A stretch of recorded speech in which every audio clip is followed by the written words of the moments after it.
Hello and welcome to Audionautic Deep Space Network, episode 29. Now with cats.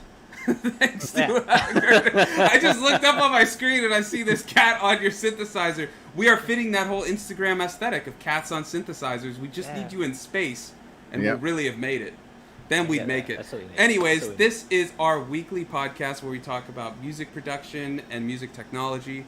Today we've got some new gear from Roland and Korg, both kind of drum related, but there's sample playback, so we can work that in. Electro Harmonics has a very interesting new what they call hardware plugin, basically a Big Muff Pi that also has a plugin. Interesting. And then some new changes that I think might be kind of controversial to YouTube, including ads on shorts. And then we'll discuss whether music videos are worth it for indie musicians. My name is Sunwarper, and with me today is our friend and colleague Eon Lake. How are you? I'm good, mate. That's it? I just went through that long tirade. You gotta stop me, man. Say something. What have you been up to? What have you been up to, man? What have I been up to? I feel like a bit of a stuck record because I'm just working on the album at the moment. But specifically, I've been sending random clocks to my sequences so that they don't run in a steady state, which is a bit of fun you can have in software or on Eurorack, where I've just been sending a random source into a clock divider and running the clock divider into my sequencer to trigger it, so it sort of stutters and speeds up and slows down the pattern and stuff. That's cool. Is that for the album or just for fun? Yeah. Okay. I've got a list of things on the whiteboard over here that I'm still ideas that I had of things I wanted to do just to explore idea generation.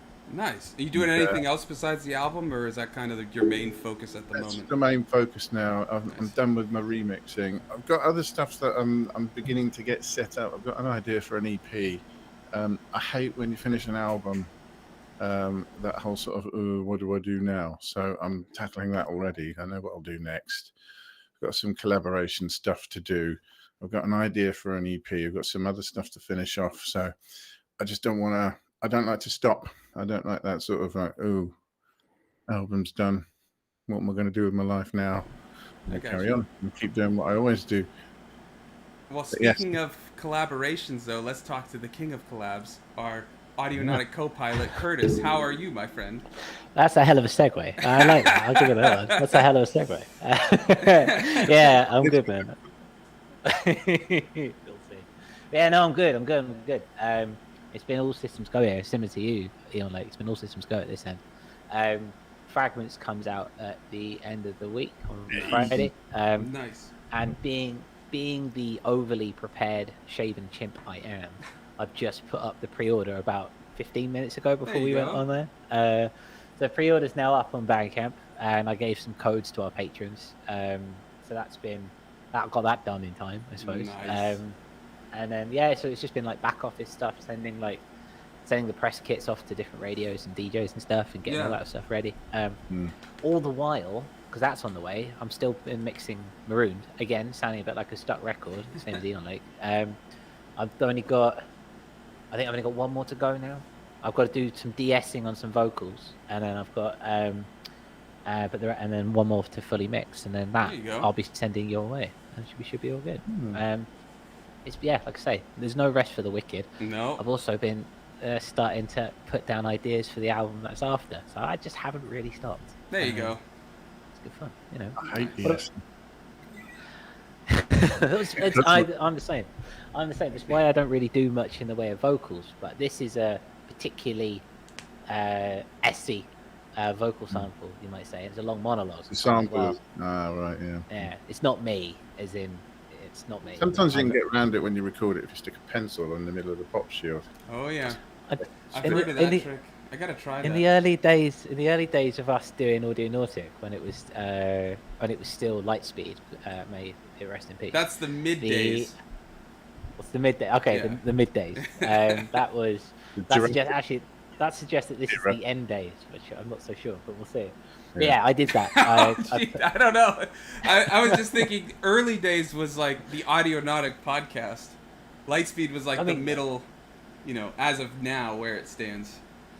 That's okay. Good point. My point is that in the earlier down the line, that was what I was doing with the pencil. I nicked that trick when I was using the studio upstairs. It did, yeah, it was great. Yeah, it was great. And then, now since then I've got RX7, so I just kind of work with RX7. Yeah, that works. But I like the Waves de-esser for when I do vocals. I use the Waves de-esser. Waves is good. I just don't like Waves' whole like subscription model, whatever you want to call it. Not a fan so of that. Frustrating, isn't it? It's so frustrating. Yeah. They made it painful, didn't they? Yeah. Yeah. I bought the Electric 88, which is a fantastic plugin, absolutely fantastic plugin, and I shared it with J-Bell, and he bought a second license so that we could both use the same plugin, and it doesn't work. So he spent an extra €20 on it, and it doesn't work. And then when he updates, he'll have to spend another one, right? That's like the way that system works. Exactly. Yeah. If you have an opinion about Waves, let us know in the comments, because we can't be the only people who hate it. Yeah. Do you like playing for plugins when they update them? Yeah, that's what we want to know. Do you like paying for them with your time as well as your money? Lots of your time. How about you, Sunwarper? What have you been up to? Oh, let's see. I've been busy. I have been planning a very stripped back live set of the album Radiant Visage, which, by the way, I just want to share. I got some of the merch in. Yes. We got the vinyl, which takes Look up at all this artwork. screen. I know, the artwork is incredible. That was a nice tandem work by you and I. And then here's the CD, and I love this artwork that we did because the little seagulls continue in like a different. They go from that color to that color. Really cool. But we were talking about physical. I mean, there's just something about holding that physical. And then I also wanted to share, because we've been talking about it. We have our Audionautic shirts over on our Audionautic Bandcamp. If you want to check it out, it's over there. They're eco-friendly tees, really comfy. But yeah, and then the live set has been a lot of fun to do because it's literally just the SP and the circuit. So I've been taking stems or whole stems of songs. I saw somebody split up a live set between drums on one and then the instrument of each song on the other, so you could like affect just the drums or just the instrument. So I did that to a bit of a different degree, and then creating these alternate versions of the songs that like go into these crazy different transitions and stuff. It's been really fun. So I think I'm gonna do that on Bandcamp Live the Saturday after Radiant Visage releases, so October 15th. So if anybody wants to join, I'll be posting like a thing for it soon. Yeah. Have you tried anything with DJ mode plus step sequence mode on top of each other or anything like that? Well, I haven't downloaded that most recent update yet. I just keep forgetting. So I'm like, well, let me just finish this in case there's any errors when it like updates or something. Let me get this one done, because I'm planning a really big live set in December, like an hour long with my whole setup all going through like the SP. It's gonna be crazy, but I'm like, I'll use the update when it comes to that one. But I want to just get this one out of the way and get that done. It sounds like we've all been very prolific this year. Yeah. There's been a lot going on. Very cool. To go through. So and a lot of gear companies nice have been very prolific lately, so maybe we should just transition to that, eh? Okay. Well, there is. Well, before we get into the gear talk, there's a little piece that I wanted to bring up that I thought was quite interesting. We'll go from here, because we all do a lot of stuff through distribution. A lot of distribution is set by is set, and they say that they'll pitch and allow you to get sync licensing and stuff like that. Yeah. And I found this piece today. There was a study that came out that said that by BMAT, so BMAT, who do all the data regulation, data construction, or the data collection for production music and commercial music in the world, they did a study to suggest that only 7% of tracks used in US broadcasting and commercials and stuff like that, only 7% of it is commercial music, i.e. music that we create by artist or monikers or whatever. The rest of it is music which is made specifically by production companies or by production studios, and it is coined as like stock music. Yeah.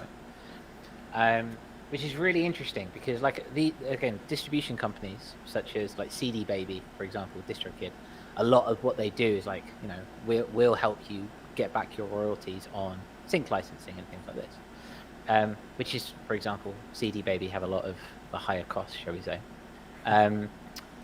but also it shows that companies and commercial people, companies that make commercials, they're less interested in work that's already been released because they can't have a copyright on it. Which I wanted to get your guys' opinion on this, because I mean, we've talked about sync licensing before, and we've talked about kind of getting our stuff out into the commercial world. The idea that, again, only 7% of the work that we can make, and that's people who have been doing this for a while. If you're making music for sync licensing, it's got to be production music, stock music. I mean, I don't know if that has any thoughts as to what you guys think about your music and putting your music out on sync licensing. Howard, what do you think, Young Lake? Well, I know some artists that are very prolific, shall we say, and there aren't enough labels, or necessarily they don't really want to hire people out by releasing everything that they do. So a certain proportion of what they produce goes into sort of library with a different license on it for that explicit purpose, so that you're not trying to necessarily, sync your release material. It's actually a different catalog. Interesting. So I know of a few artists, some of the bigger ones like Helios. I know he's done a load of stuff with Google and whatnot. I mean, he's produced an absolute ton of stuff for libraries. So on his on Unseen is massive. So, I guess if it's part of your strategy, you might want to think about how you're going to do it, and maybe, if you're able to produce enough music, actually use different material for different purposes. And if you're going to write stuff literally for sync, you might actually want to write it for purpose, Yeah. rather than thinking, "Ooh, this is a bit cinematic, I might try and get a sync off it." Yeah. That stuff like that will get picked up from time to time, and I have friends that did get picked up for TV shows and whatnot, and that was based on the fact that it was a really good song. So that kind of thing will still occur, but if you're actually trying to build a portfolio career, make some money, and do it regularly, you might want to produce material specifically for that reason. That makes sense. Yeah. I mean, Sunwarper, you've recently gone full time as a musician. Have you found, in terms of separating the art from the product at all? Kind of. I don't know. I'm still figuring out all that stuff and where I want to go. That's an interesting thought from Eon Lake, though, about if you don't want to release everything and you have stuff that kind of fits a library or something, then putting some of that on there. That's an interesting idea. Something I hadn't considered. Yeah. I mean, I don't really have much of a viewpoint on this at the moment, but it is interesting, though, to see that only 7% is released music being used and stuff.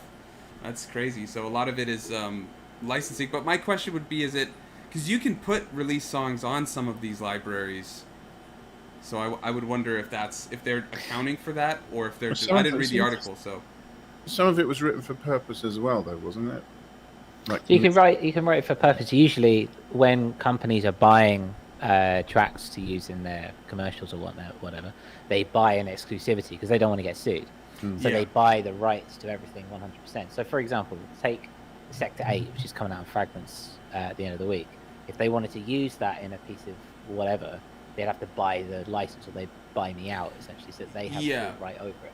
I just know there's some libraries like Songtrader and things like that it's non-exclusive. So I'm just curious if it takes that into account, the article you found, or not. Because I do know of some songs that have been licensed for a number of different sort of major TV shows. I've used them at various points. Yeah. And you'll see that. Yeah. So clearly there wasn't exclusivity there. And I think they still do want some of that stuff because they want to lend a lot of emotional weight to certain scenes. It could be like a key point in their whole season. And they want something really special for that, and that's, I guess, the 7% really, where they're going looking for something that has real impact. Yeah. Yeah, totally. It's interesting to see. It's another, for me personally, it's just another nail in the coffin for the idea of sync licensing. Again, similar to what Eon Lake said, in the sense of I make stuff for Curtis, but then if I make stuff for that I could potentially sell a bit more commercial, I'd just put it out as something else completely, as opposed to trying to sync the entire thing. But then I suppose the flip side of that is if you're talking about 7% of the US market, What is that? That's probably a shit ton. Yeah, Actually, that's also That's true. quite a shit ton. But how many of That's those songs are huge, like Nirvana and Batman? You know, not That's small fair. independent artists or things like that. So. That's a very good point. It's a very good point. We'd like to know your thoughts, so guys watching in the chat, let us know. Yeah, I should also say I was remiss. Hey, Shady Ridge, welcome. He says, hey. Shady Ridge is one of our patrons, and if you'd like to join our Patreon where we have exclusive content, a Twitter group chat, all kinds of stuff, you can head over to patreon.com/audionautic. The link is in the description. You can also, if you're a patron, join in our video chat about halfway through each episode. So if you'd like to check that out, consider going down there. It helps us do more of what we are doing, and we appreciate everyone who checks it out. Yeah, completely. Thank you. Utterly. So yeah, we'll see you there. In other news, who put this in the? Okay, so I can't share my screen. Thank you very much indeed. Let's try this again. Who put the Korg drum log? Take a wild guess. some gear addicts. And it wasn't. It wasn't Eon Lake. It wasn't Eon Lake. So Sunwarper, tell us all about this. What's going on there? This is a new drum machine from Korg. They're kind of keeping it in that whole series of like the mini log, monologue, prologue. I think was the one. This one does seem a lot more menu divey, but what's cool is it's got analog drums, sample playback. You can't sample into it, but you can send audio in, and then it also has one synth. I don't know if you'd want to call it channel or like one synth, but it has multiple sounds, and then the synth is kind of like the little NTS1 over here. Sorry, the camera's blocking off. Where you can there could be user like developed engines, and so you can go and download, theoretically, if people make them, you could download new sounds, not just patches, but like new engines, so a dual oscillator, this or that. It's pretty cool. It seems very menu divey, which seems, in my opinion, counterintuitive to the whole mini log, monologue setup. Like, we've always talked about how we love our mini logs because they're so easy to use, and everything is kind of like what you see is what you get. You know, when you move something, it changes. This is a little bit different than that, and it's a very tiny screen, but I still think it's really cool. It's kind of like a Digitact or something, I guess, but I just wanted to get your guys' take on it, and everyone in the chat, if you're looking for a drum synth, would this be one you'd check out? Let's start with our resident drummer, shall we? Yeah, we got two things that's going to start with the resident drummer, I think. Yeah. Well, it's nice. It's funny you mentioned Digitact. I thought that too. There was a little bit like, but because it has synth voices included and so on. It's poly capable as well, isn't it? I think. Which I'm not sure. I think I read that. You're probably right. Yeah, it's got polymeters. So I was a little bit like, that's kind of like a bit of extra flavor, because I mean, I expect it to be quite good, to be fair. And looking at the videos regarding menu diving, it was looking a little bit Digitacty in the way it's sort of like hold a step, tweak a value, hold a step, tweak a value, and that sort of thing. I can deal with that if the button you're pressing is like a shift. Just turning an encoder, it's almost, that's kind of immediate enough. But if it is sort of like tap tap tap tap, scroll scroll scroll, tap tap, then I think that becomes an issue with the synth engine though, because all those knobs on the left, if I remember from the Loop Pop video I watched, all the knobs on the left are for the analog drum sounds. So for any changes to be made on the synth sound one, you have to use those encoders on the right, and it's all tiny little screens that you have to go up and down and up and down. I mean, it's just one piece of the whole synth, or the whole drum machine, but it is just something. But I'm sorry to interrupt. I just wanted to bring that up. Cool. No, I mean, it sounds flexible in the sense. I mean, I hear analog drum machine. I think, okay, right. Well, that's quite kind of like a limited palette, but they've got new ways of modifying, these analog generated sounds and get a bit more flexibility out of them. Plus there is a sample element too, not that you can sample on it or whatever, but there is a sampled sound element as well, which gets you out of that hole immediately. The fact there is some synth capability in there as well starts to make it look a bit more flexible, and it's not that much money. I mean, if you're going to stick with making comparisons with Digitact, it's a hell of a lot cheaper. And I kind of like the black look of it as well, and the black knobs and everything. Yeah. It's kind of cool. Yeah, Curtis, what do you think it is? Is there any way you can get some sound off that? I just want to show a little bit of the sound at the end of that video. He does some. Let me try one more time. Yeah, Hang on. let's see. Let me try one more time. This is the. Hang on. This is the other one because this is the Korg one. I've got 2 links for drums. So I know we got 2 drum machines today, or drum and samplers. Very drum heavy. Let's try this one. So let's try. No, this one. No, this one. Synthopia. Right. Okay. Yeah, there we go. That's the one. So it should be. I think that's the loop pop video right at. Oh, even there. Drumlog is a hybrid. Right at the end of the video, he does some 4 presets. analog tracks. Yeah. And he's got a variety of sound. Have effects on it. I think so. I'd have to check, but I would assume Sounds so. very much like Atlas Castle and 59 Perlin. Very much up there, Alex. Yeah, I mean these are the Korg presets, so I guess they're going with that more like housey, vibe. But they do some that are like Aphex Twin IDM or Square Pusher type stuff and all that. There's some like low 808 sounding trap stuff, things like that. That should be good. I just wanted to show a little bit of it. It's a pretty flexible sounding machine, and I guess part of that's in its sample playback functionality because you can throw, or it's got a bunch of sounds in it. But what do you think, Curtis? I think, I mean, it's the same with most things for me. It's the can I afford it? If anything, yeah. The age-old question. Can I afford it? I mean, I when it comes to, I really enjoy personally for my drumming. I do like the finger drumming.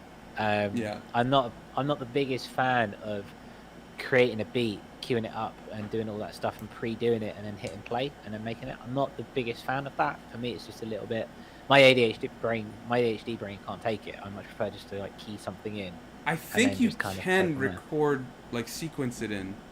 Like in the same way that you can it. with the you can with the Korg sampler, that kind of thing. I think so. Yeah. I don't know if that changes your opinion at all, or if that's even so. Like you'd still be finger drumming. I think. It's just once it's done, it's playing. Yeah, and that's for me. That's the. I don't know. I personally, since I bought this launch pad and I moved across to Ableton, for me that's like my kind of moment. Just kind of like, this is how things should be. This kind of works. The idea of taking the sample, the drum rack, and then keying it in visually as opposed to with the. I love the sleek design. I love the way you can manipulate the sounds and stuff like that, and it's great. It looks amazing, and I would try it. But the visual aspect that you get on the Launchpad or on the Push 2, for me personally, is just a lot more intuitive. Yeah. One thing I get from these groove boxes though is that it's beat mangling once you've done that part as well though. True. Actually modifying it and playback, and the Drum Brute was pretty good with that sort of thing. Yeah. And this maybe could be another thing. Like the Dig Attack as well. Yeah, you can mangle sounds quite heavily and then just paste back the original version and take it all off straight away. So I like being able to fiddle with stuff that's already done as well. There is an aspect to that. I think the way this is going, again, with making the comparison to the Syntax and the Digitac, it seems to be that these small boxes are becoming more and more of a thing. They've always been things, but they're really going down this road. And I mean, with enough kit and enough gear, enough money, it could be Korg are amazing for what they do. I'd buy this quicker than I'd buy, for example, the Digitac or the Syntax. I think I've got my eye on the Digitac whenever I have the funds for it, or the Syntax. I don't know, but we'll see. But now I'm just digging the Pocket Operator. We'll see. So yeah, that is the Korg drum mode. Again, guys in the chat, people watching back, we'd love to know if this takes your fancy at all. Or something else does instead. Or if something else does instead, yeah, we'd like to know. It's always a rush. One thing comes out and then another one comes out to rival it. So it's always something to combo. Carrying on with the drum thing, we've got a very drum heavy. Well, it's also sample playback, so it doesn't have to be drum. Yeah. But this is kind of meant for drummers. this is something that really. Okay, tell you what, this is. I'll shut up because I've been talking for a long time. Sunwarper, you found this as well, didn't you? Yeah, so I've for the longest time I've always seen drummers when I go see shows, which I haven't really done in a couple of years, but they've had these little pads where to the left of their snare, you know, they'll be triggering sounds, and sometimes it's backing sounds, sometimes it's additional drum sounds, you know, like more synthetic drum sounds and things like that. I always thought it was cool, but never really looked into it because I'm not a drummer. But I saw Roland released the SPDSX Pro. It's like a new one. It looks pretty awesome. There's a lot of like menu stuff you can do, and you can play back full sounds. It doesn't have to be short, like one shots, and it's got a ton of different ins and outs and all that stuff. And then I think there's even a sort of song mode, so you could have like the sounds on each pad can change as you have the song progressing. So like if in one part of a song you need, you know, these little bells or something, you've got it, then it can switch to synth sounds you can trigger. Just really cool. I mean, I'm no drummer. I'd love to be, but I don't have a drum set. But I wanted to get Howard's take as a drummer, see what he thinks. Well, firstly, you know, if you're talking about drum products, can you ever take them seriously if the drummer's not using orthodox grip like that? I mean, you know. I think that's a very small sect of people that are going to get that. I mean, they use the match grip. It's like, it's just a gimmick.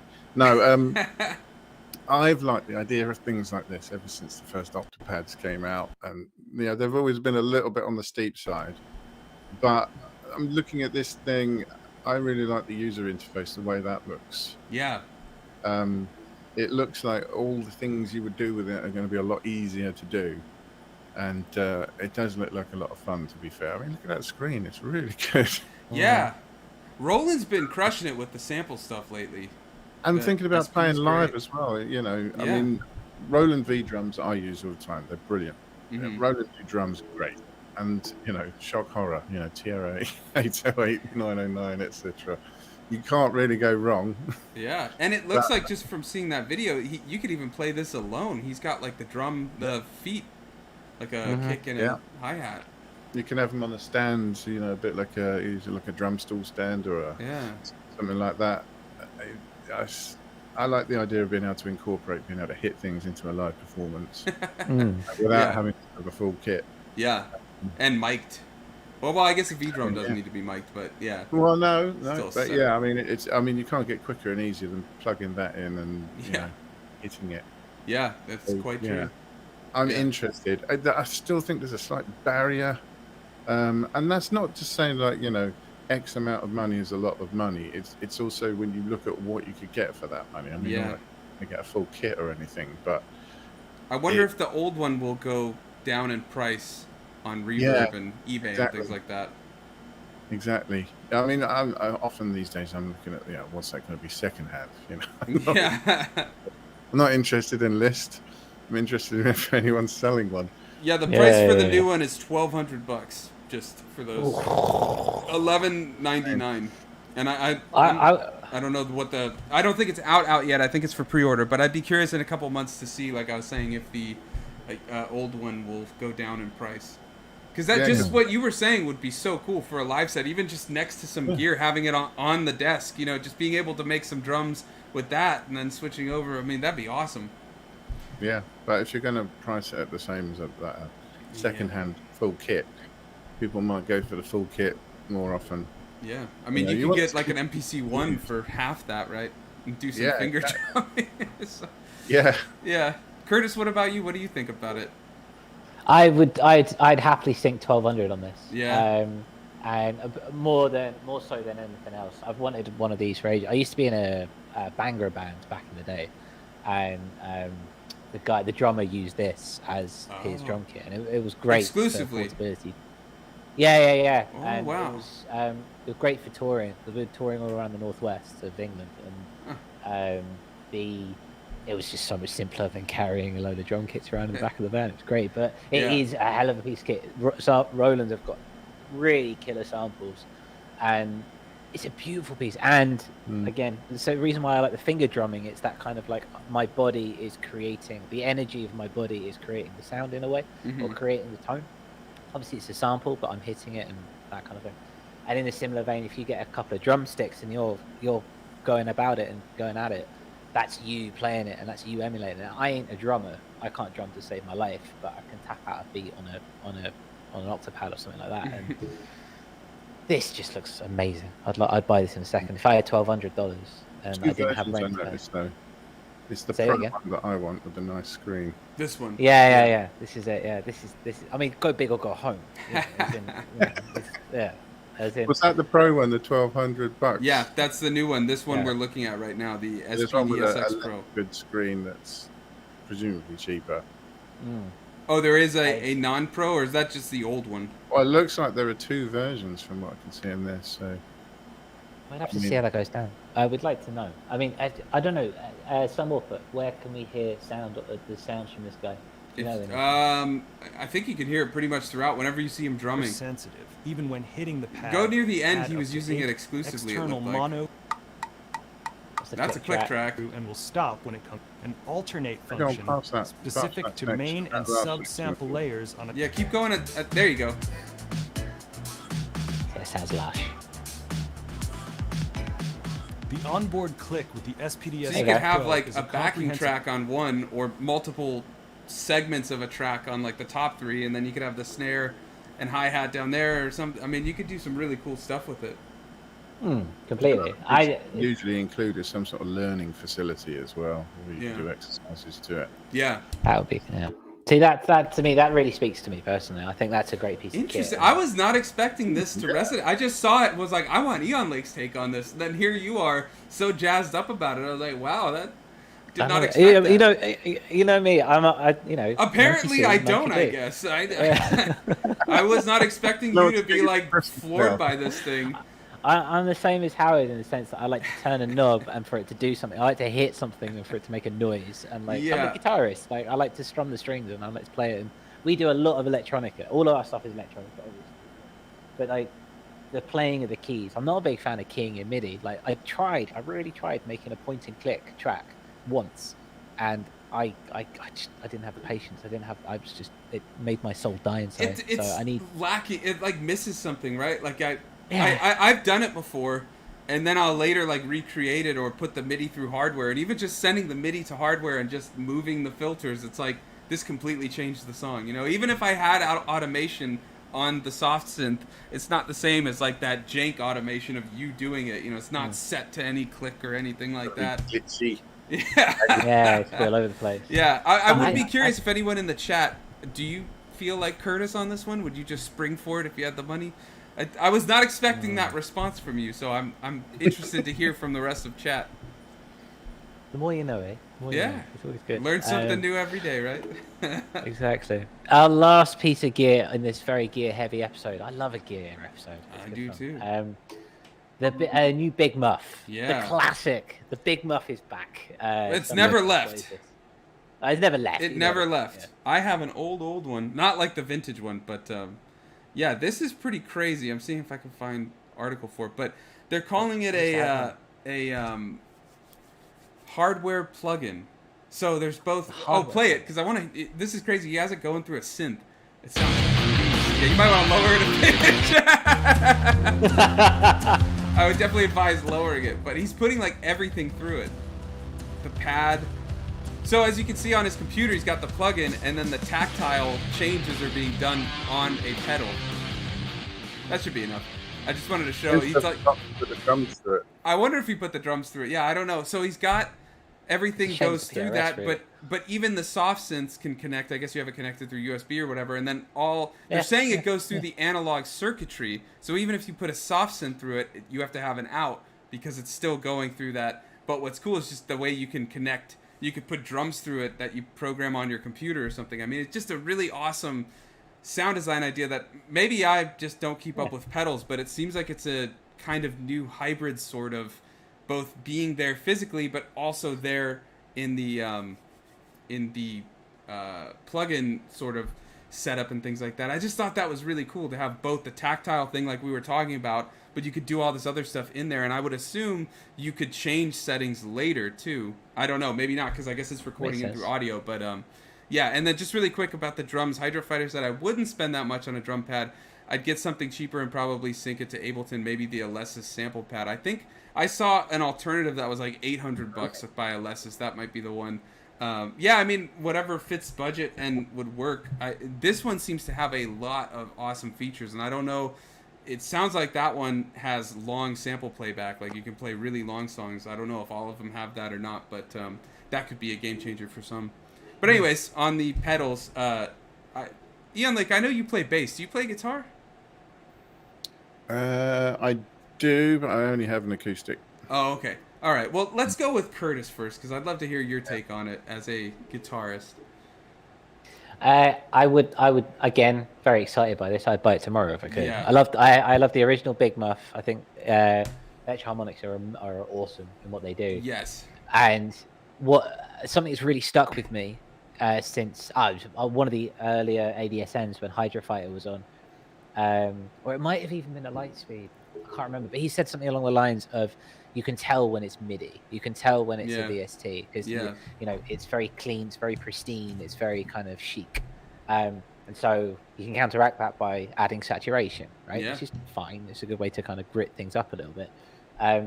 This seems like that you could do that without adding your CPU usage. You know me, 8-year-old laptop, always looking to try and save CPU. Yeah. The idea that I could run that out through the Big Muff, through like run my MIDI keyboard through the Big Muff beforehand to create a kind of like a grittier analog sound from my VST plugins. Perfect. That'd be amazing for me. And I think we're all in agreement then. This is something we all want. And just for reference, it's a little pricey. It's $328. So mind you, a good pedal is really. Yeah, that's true. And I guess, you know, with inflation and stuff, it makes sense. I have a Big Muff. I've sent stuff through it. I love sending synths and things like that. Like, anyone that's watched my YouTube channel knows I put tons through this delay fuzz pedal that just like grits it up. So yeah, it sounds like we all want this, and it's in our future. And on that note, Survey Channel says, "I'm thinking bad boy is in my future." Yeah, it sounds like a lot of us. And then Bendu's in the chat. He says hello. What's going on, Bendu? Eon Lake says in the chat, he's in both places. He says, "Me too, Survey Channel." Yeah, this thing looks sick, and just the idea of that. Anybody in the chat, or Eon Lake or Curtis, if you know, am I wrong, or is this kind of a first in that hybrid aspect of physical? I've not seen anything quite like this. I've seen like a pedal as a platform where you can load your own sort of effects on it, on their algorithms. But to actually have something using the analog circuitry via an interface, I've not seen anything like that before. I'm just thinking, what would you do at first?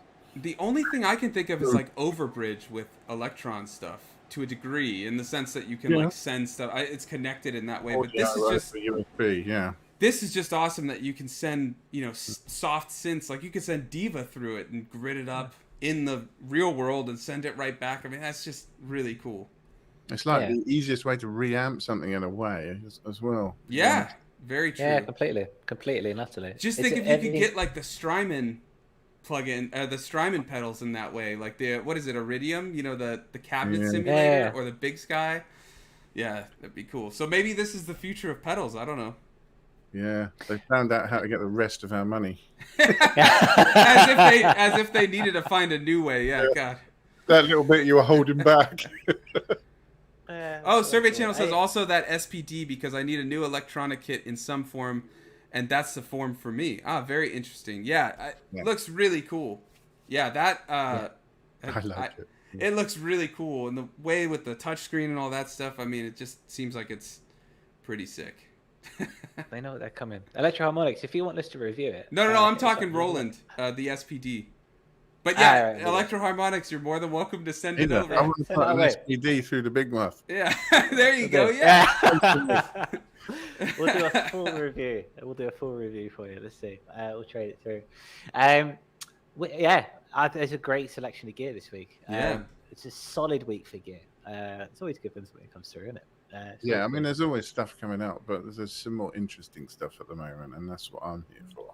Yeah, that's the only reason he came on. We're getting close to Christmas. It's that time of year. Yeah, Black Friday's coming up. They know us. Yeah. They know us are coming, so they're like, let's get ready. Black Friday deals are coming up soon. We'll keep praised on that and let everyone know what's going on. But Eon, like, is that the only reason you came today on the show? You were like, oh, they're talking about electroharmonics and SPD. I'm there.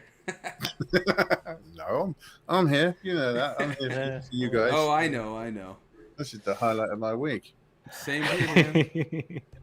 So we are at 50 minutes past the hour. We've had a lot of news to get through this week. And I don't think we've not been joined by Hydrofighter this week. For those watching, those who don't know, Hydrofighter is one of our patrons, and all our patrons have access and are invited and encouraged to come onto the show and have a chat with us around about usually half an hour in. I mean, it's very flexible because we don't know what we're doing. So the idea is that they come through. Hydrofighter's not joined us today, so we'll go straight into the round robin.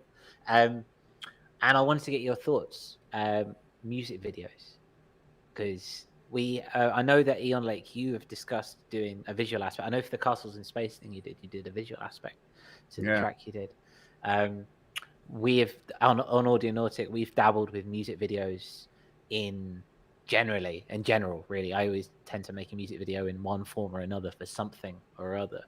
And the people in the community locally are big on music videos, for example. But I wanted to know what you guys think in terms of, are they really worth it? Is it really worth the aggro? Is it really worth the time, the effort, sometimes a lot of money that's involved?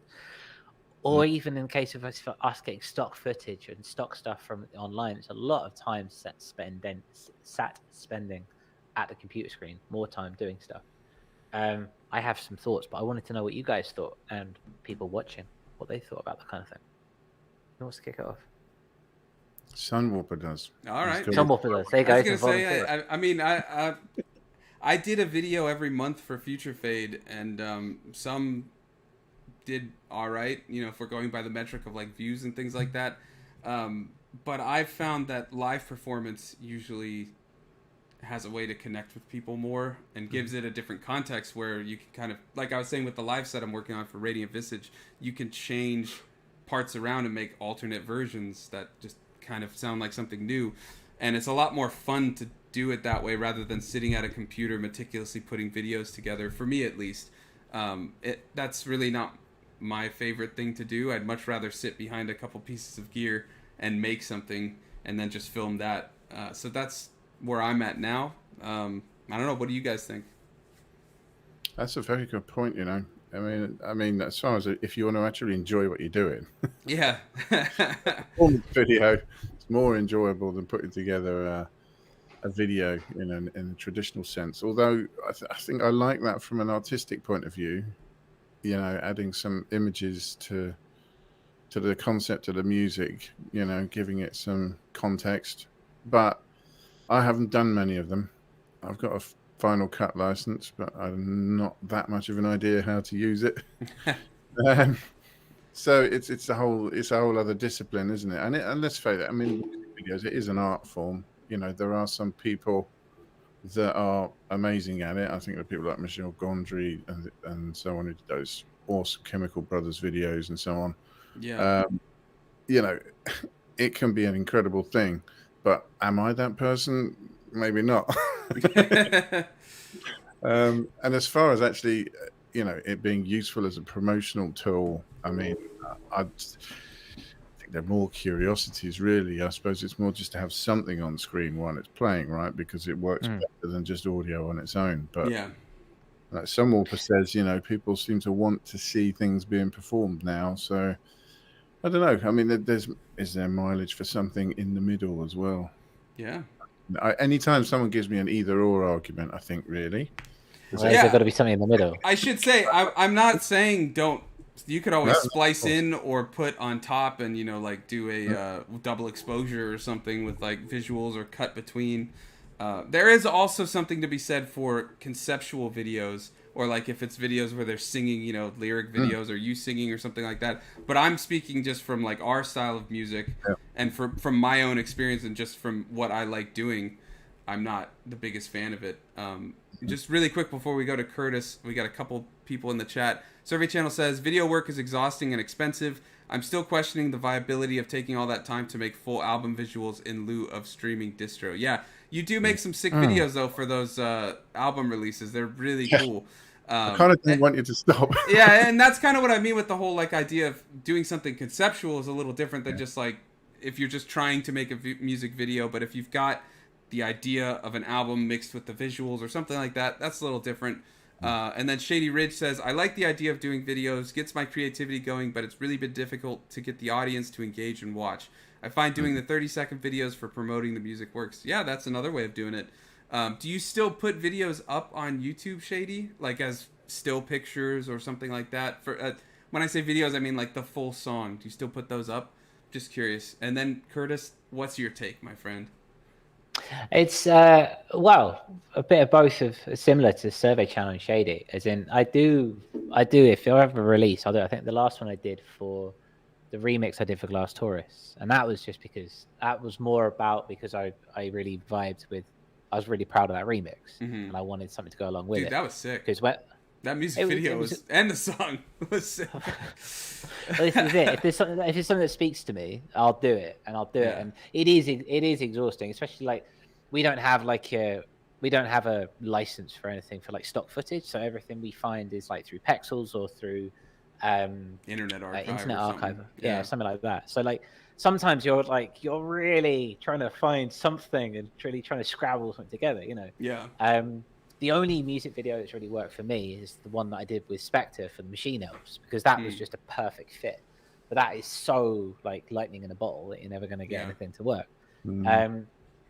I do think that I always come back to it at the end of the day. I always come back to the notion that something is better than nothing. Similar to what Ian likes. It's similar to what Ian like said, not quite what he said. I don't want to put words in your mouth.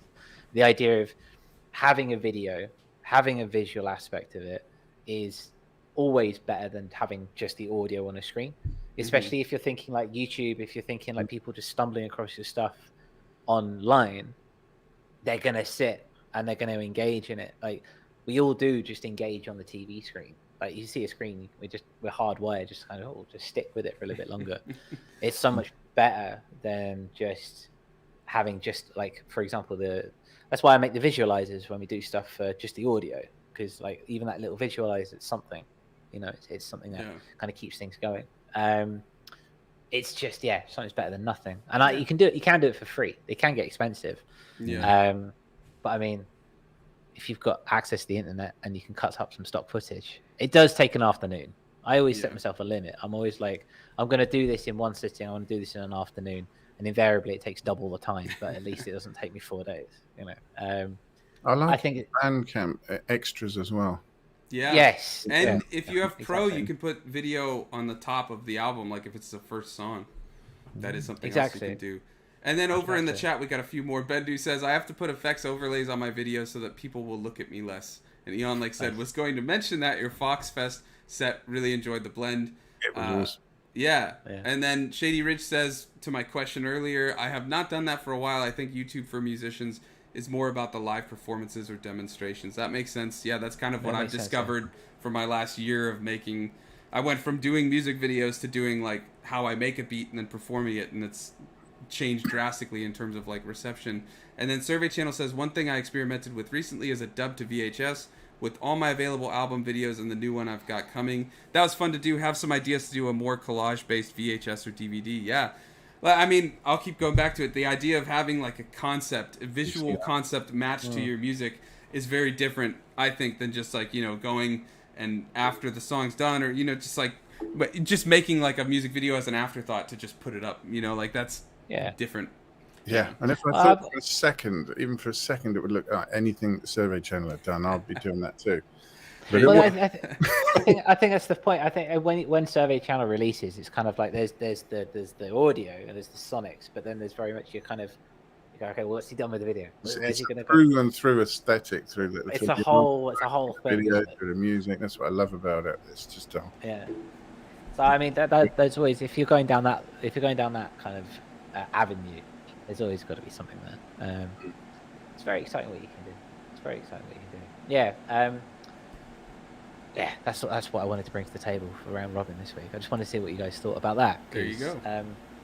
Yeah, some people really spend a lot of. I think in some respects, I'm going to do more of it and see what I think about it. And who knows? I might get really fed up with it.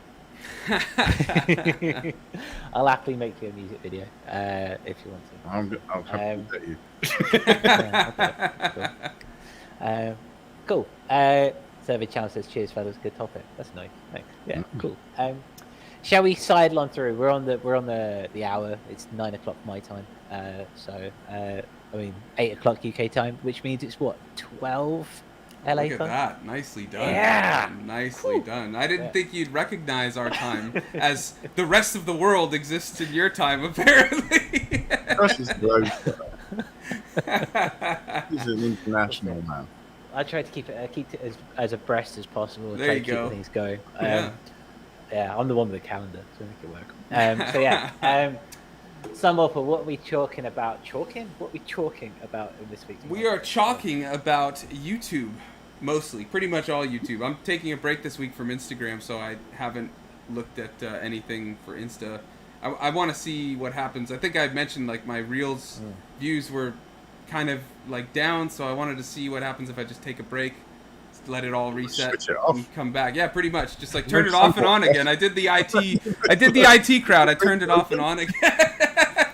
We'll see if it works. But I also just wanted to take a bit of a social media break, anyways. But I get the YouTube creators emails and things like that, and I thought there were some interesting updates that I wanted to talk about. The first just being that they're making some, I guess, UI or UX, whatever you want to call it, YouTube updates.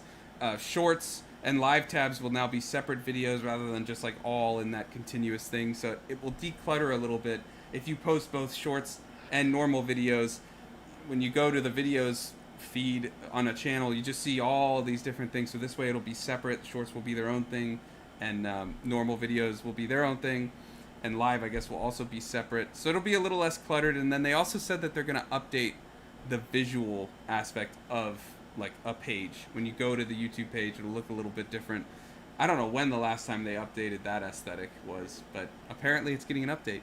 And then this is the one I wanted to talk to. Curtis, can you open that final link I put? That should be... Yeah. It's coming up now. Yeah. I love that sound. That sounds very professional. Definitely not done from Google. It should be the second... There's one more link, the support.google.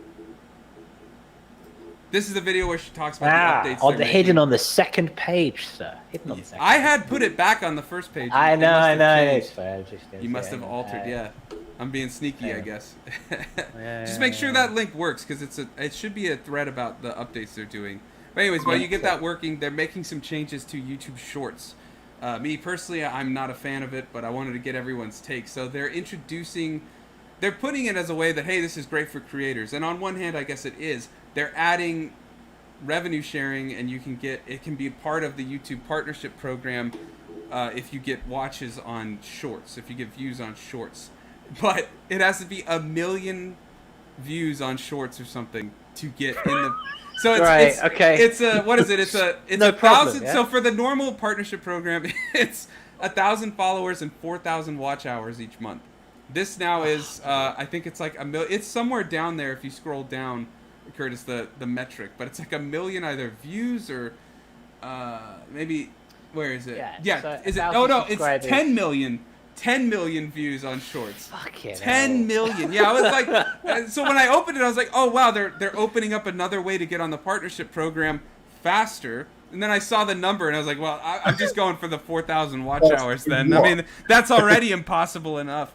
But yeah, so... just an added detail there. 10 million valid public shorts views in the last 90 days. Oh, yeah, that makes it even worse. Yeah, it's not even just overall. Yeah. Just in the last 90 days. So, they put that really small. And the shorts algorithm is bizarre. I think it's weirder than like Instagrams and stuff like that, because some videos will go crazy and others will not get like any even subscriber views. Like it'll just not... You'll see big channels with like 10 views on a short or something. It just makes no sense. So that makes that metric even more bizarre. But anyways, the thing that I don't like is, yeah, it's great in that sense of, oh, it's another revenue stream for creators, but of course it's a bizarre metric to get into it.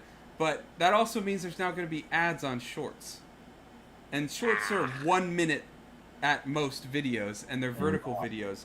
I always liked the shorts because it was a nice reprieve from the ads on YouTube, which have gotten crazy. But also, it's also just like for the ADD-addled brain or something. You know, you can get the quick context of a video, and if you want to watch the full one, you can go watch it. But if you just have a minute and you want to watch something quick or something, it's there. You know, I just like, though, mainly that there were no ads on it, and that completely ruins this. And I think, I wonder if it's going to be the death of shorts, or if it's going to be a boom for shorts. But in my opinion, I think it's going to be the death of shorts, because I think a lot of people are complaining about YouTube keeps adding more ads, longer ads to normal videos. So shorts are this kind of like safe haven from that, and now it's not going to be that. And I think this is kind of their way of fighting TikTok and Instagram Reels. Kind of the same thing. But I don't think those are ad driven, at least yet. Well, they do have, you have ads if you're scrolling through. Okay, so then maybe it won't be the death. They do pop up, but and also it's paid promotions and stuff like that. To be honest, well, paid promotions is different though than watching an ad in the middle. You know, like true. Your video will play in a minute. Press after 5 seconds, hit skip. It's like it's a minute video.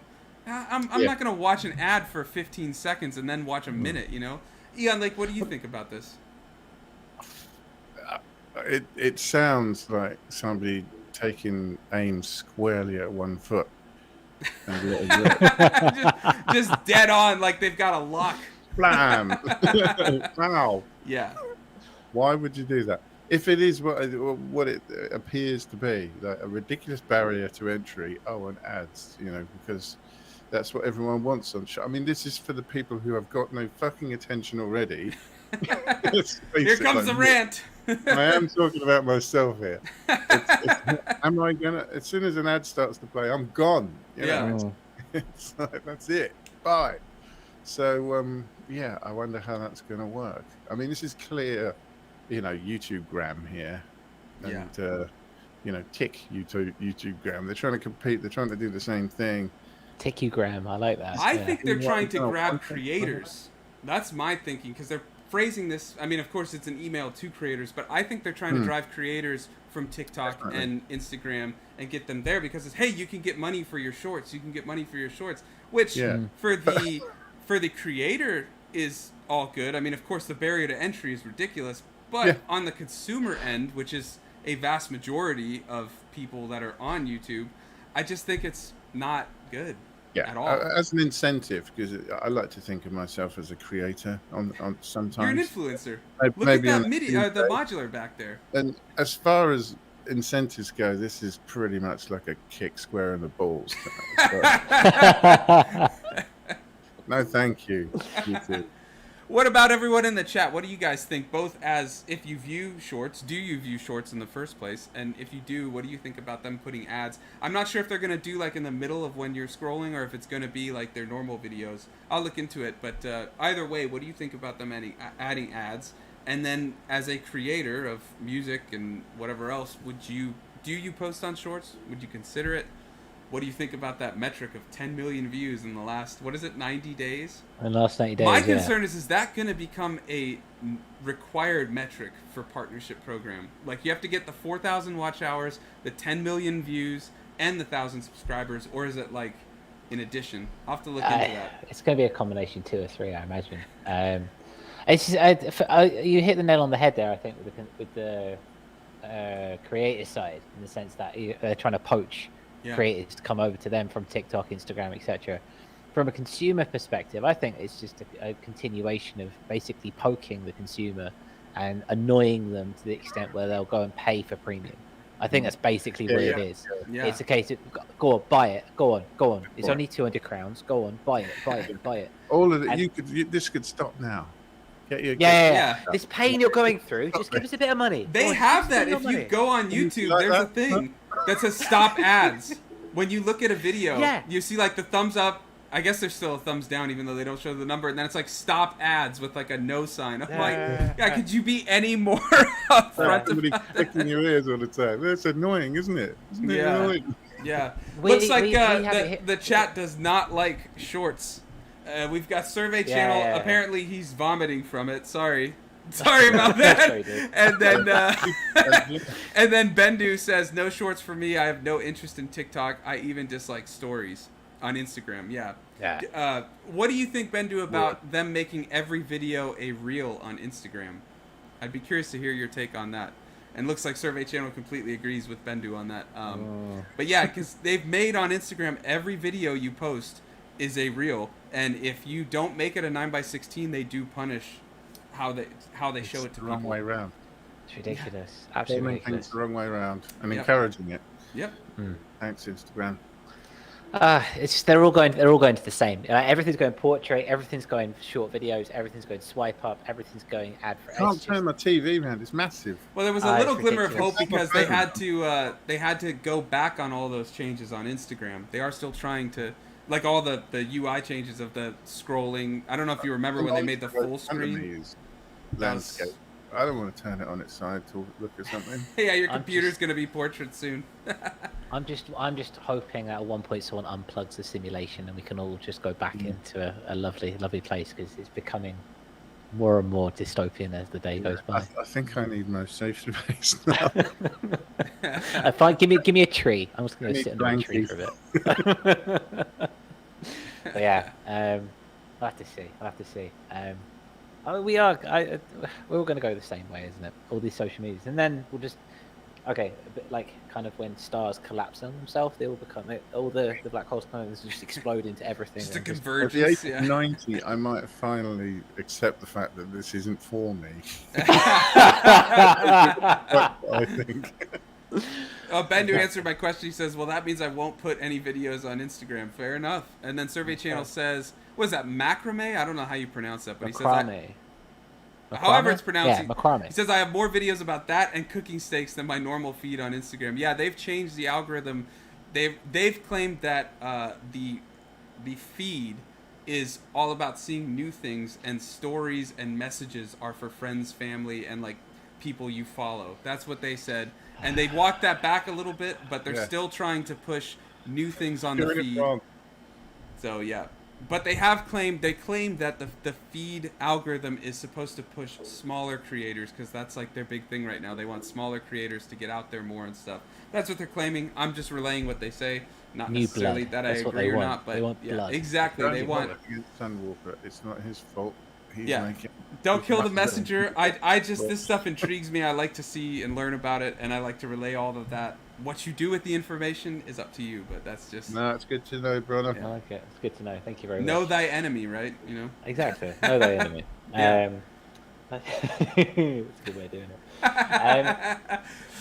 That's the last piece on the docket for this broadcast. Nicely coming in. I think it's the first time we've actually made it a succinct 60-minute show in a while, to be fair. It's like getting a bit grumpy old man at the end. I love Grumpy Old Man. Grumpy Old Man is great fun. It's great fun. I'm just sorry I made everyone nauseous talking about shorts. but you know, you gotta take take some Tums or something, you know, or some Mylanta, and you'll feel better in the morning, I promise. We've gone from the absolute highs of all the gear to the absolute lows of hating on social media. It's been a roller coaster. Something's got to pay for the gear, and that's ad revenue on your shorts, obviously. You know? So yeah, it's been great. So yeah, that about wraps it up for this week. Thank you ever so much for joining in the chat. We love it when you guys are in the chat with us. It's always good fun. And those watching back, we'd love to hear what you have to say about the whole situation too. Let us know in the comments. We'll put some of the links in the description for some of the gear and that YouTube stuff. And then we are also on Apple Podcasts and Spotify for the podcast. If you'd like to check it out, the links are in the description. They go up usually the next day because YouTube takes a while to render the video that I have to download. But it would mean a lot if you go and leave a star or a rating or a review. It helps a ton with the algorithm. We appreciate it. And just hanging out is more than enough. And we'll see you next week. Are you like? Hi. Yeah, I'll see you next week. Right. He'll be here. So we shall return. We shall What about return. it? We are as you need another kick in the balls, I guess, right? That's what Wednesdays are for. I know what's coming as well. Exactly. So yeah, we'll see you next week. Thank you ever so much for joining us. Have a good one. Just really quick. Yeah, no, Survey Channel, I'm just joking around, but he said, no, I simply just don't care for the content that's pushed on all those vids. Not your fault. Nice show. Yeah, definitely. Thank you. We appreciate you hopping in. I hope to see you next week. Everybody, we start at 11 a.m. on Wednesdays Pacific, which is what, 7? It's 7, but we're actually... we're actually... Oh, that's right. Yeah, we got a little bit of a shift for the next few weeks. We're starting a bit earlier next week because we've decided in our infinite wisdom that we're going to do some release live streams, and Fragments is out on Friday. So on Wednesday next week, we're going to tune in a little bit early, live stream playing it through. Yeah, we'll post about it. So we'll be doing a live stream for Fragments where we'll go over and talk about the production process, and if anyone in the chat wants to ask questions or just hang out, you're more than welcome. And then we'll do an ADSN, and then we'll also be doing that, I believe, on the 12th of October for Radiant Visage, my album. So it'll be a lot of fun. We hope to see you at both of those. Yeah, so if you are if you're a fan of seeing what we're doing, where we're releasing, tune in a little bit early. Yeah. So, thank you very much indeed. Fragments is awesome. I know I keep saying it, but it's probably my favorite of yours, so hope everyone tunes in to check it out. We'll see what happens. All right. So, yeah. We'll see you next week, everyone. Take it easy.